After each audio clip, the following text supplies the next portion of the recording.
ದಿನೇ ದಿನೇ ನಮ್ಮ ಪ್ರತಿನಿತ್ಯದ ಕೆಲಸ ಕಾರ್ಯಗಳನ್ನ ಮಾಡುವಾಗ ನಮಗೆ ಅಲ್ಲಲ್ಲಿ ಗಂಟುಗಳಲ್ಲಿ ನೋವು ಕಾಣಿಸ್ಕೊಳ್ಳುವಂಥದ್ದು, ಅದರಲ್ಲೂ ಎಸ್ಪೆಷಲಿ ಮಂಡಿಯಲ್ಲಿ ಅಥವಾ ಕಾಲ್ ಗಂಟಿನಲ್ಲಿ ಅಂದ್ರೆ ಆಂಕಲ್ ಜಾಯಿಂಟ್ ನಲ್ಲಿ, ಪಾದದಲ್ಲಿ ನೋವನ್ನ ನೋಡ್ತಾ ಇರುವಂಥದ್ದು ಸರ್ವೇ ಸಾಮಾನ್ಯವಾಗಿದೆ. ಆಯುರ್ವೇದದಲ್ಲಿ ಇದನ್ನ ಸಂಧಿಗತ ವಾತ ಅಥವಾ ಸಂಧಿವಾತ ಅಂತ ಹೇಳ್ತಾರೆ.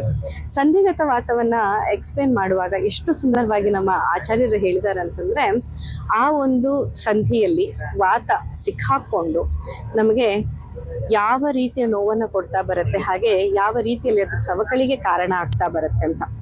ದೇಹದಲ್ಲಿ ವಾಯು ದೋಷ ಅಥವಾ ವಾತ ದೋಷ ಅಂತ ಏನ್ ಹೇಳ್ತೀವಿ, ಇದು ನಾರ್ಮಲ್ ಆಗಿ ಇದ್ದಾಗ ಇದೇ ವಾತದೋಷ ನಿಮ್ಮ ಚಟುವಟಿಕೆಗಳಿಗೆ, ನಿಮ್ಮ ಕ್ರಿಯಾಶೀಲತೆಗೆ, ನಿಮ್ಮ ಚಟುವಟಿಕೆಗಳಿಗೆ ಅಷ್ಟೇ ಅಲ್ಲದೆ ಮಾನಸಿಕವಾದಂತಹ ಒಂದು ಕ್ರಿಯಾಶೀಲತೆಗೆ ಕೂಡ ಕಾರಣ ಆಗಿರುತ್ತೆ. ಬಟ್ ಅದೇ ವಾತದೋಷ ಯಾವಾಗ ಡಿಸ್ಟರ್ಬ್ ಆಗುತ್ತೋ ಆಗ ಅದು ನಿಮ್ಮ ದೇಹದಲ್ಲಿ ಬೇರೆ ಬೇರೆ ರೀತಿಯ ರೋಗಗಳನ್ನ ಕೊಡ್ತಾ ಬರುತ್ತೆ. ಅದರಲ್ಲಿ ಸಂಧಿವಾತ ಕೂಡ ಒಂದು.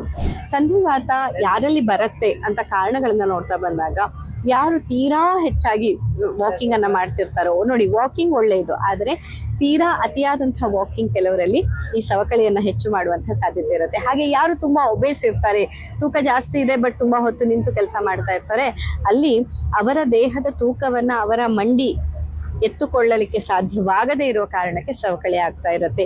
ಹಾಗೆ ಯಾರು ರಾತ್ರಿ ಜಾಗರಣವನ್ನ ಮಾಡ್ತಾರೆ, ಮತ್ತೆ ಯಾರು ಪದೇ ಪದೇ ಆಹಾರದಲ್ಲಿ ಎಲ್ಲ ಅಹಿತ ಪದಾರ್ಥಗಳನ್ನ ಅಥವಾ ಈಗಿನ ಒಂದು ಇದರಲ್ಲಿ ಕಾಲಮಾನದಲ್ಲಿ ಹೇಳೋದಾದ್ರೆ ಜಂಕ್ ಫುಡ್ ಅನ್ನ, ಅಹಿತಕರವಾದಂತಹ ಕೆಮಿಕಲ್ ಪೂರಿತವಾದಂತಹ ಆಹಾರವನ್ನ ಸೇವನೆ ಮಾಡ್ತಾ ಇರ್ತಾರೋ ಅಂಥವರಲ್ಲಿ ಕೂಡ ಸಂಧಿವಾತ ಕಾಣುವಂತಹ ಸಾಧ್ಯತೆ ಇರುತ್ತೆ. ಹಾಗಾಗಿ ನಾವು ನೋಡ್ಬೋದು, ಮೊದಲೆಲ್ಲ ಇದು ವಯೋಸಹಜವಾಗಿ 60 ವರ್ಷದ ನಂತರ ಕಾಣಿಸ್ತಾ ಇತ್ತು, ಬಟ್ ಇವಾಗ ಇದು ಅರ್ಲಿ ಡಿಜನರೇಟಿವ್ ಬೋನ್ ಡಿಸಾರ್ಡರ್ ತರ ಕೂಡ ಕಾಣಿಸ್ತಾ ಇದೆ.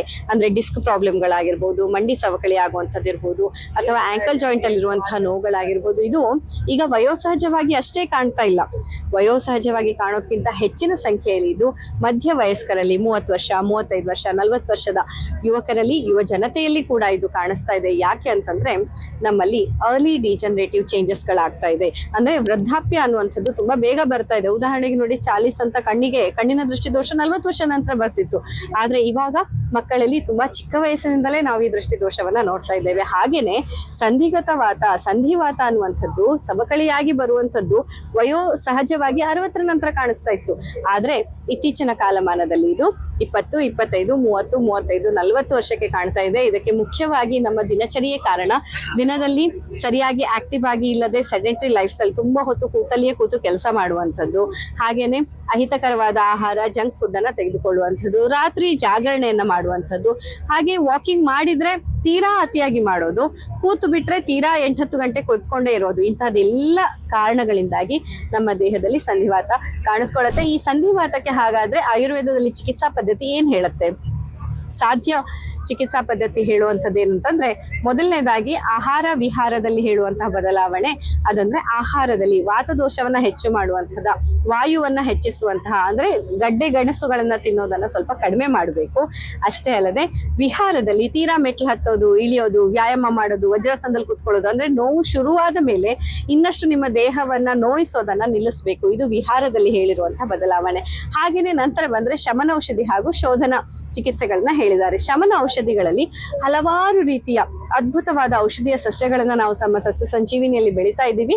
ಆ ಔಷಧಿ ದ್ರವ್ಯಗಳಿಂದ ತಯಾರಿಸಿದಂತಹ ಕಷಾಯ, ಚೂರ್ಣ, ಕ್ವಾತ ಚೂರ್ಣ, ಹಾಗೆ ಹರ್ಬಲ್ ಟೀಗಳು, ಮತ್ತೆ ಆಸವ ಅರಿಷ್ಟಗಳು, ಟ್ಯಾಬ್ಲೆಟ್ಸ್ಗಳು, ಇವುಗಳನ್ನ ನೀವು ಕನಿಷ್ಠ ಒಂದು 3 ತಿಂಗಳ, 6 ತಿಂಗಳ, 8 ತಿಂಗಳ, 10 ತಿಂಗಳ ನಿಮ್ಮ ರೋಗದ ತೀವ್ರತೆಗೆ ಅನುಗುಣವಾಗಿ ನಾವು ನಿಮ್ಮನ್ನ ತಪಾಸಣೆ ಮಾಡಿ ಏನ್ ಹೇಳ್ತೀವಿ ಅಷ್ಟು ಸಮಯಗಳ ಕಾಲ ತುಂಬಾ ನಿಷ್ಠೆಯಿಂದ ನೀವು ಔಷಧಿಯನ್ನ ಸೇವನೆ ಮಾಡಿದ್ರೆ ಶಮನ ಔಷಧಿಯಿಂದ ಕೂಡ ಈ ನೋವನ್ನ ನೀವು ಹೊರಬರ್ಬೋದು.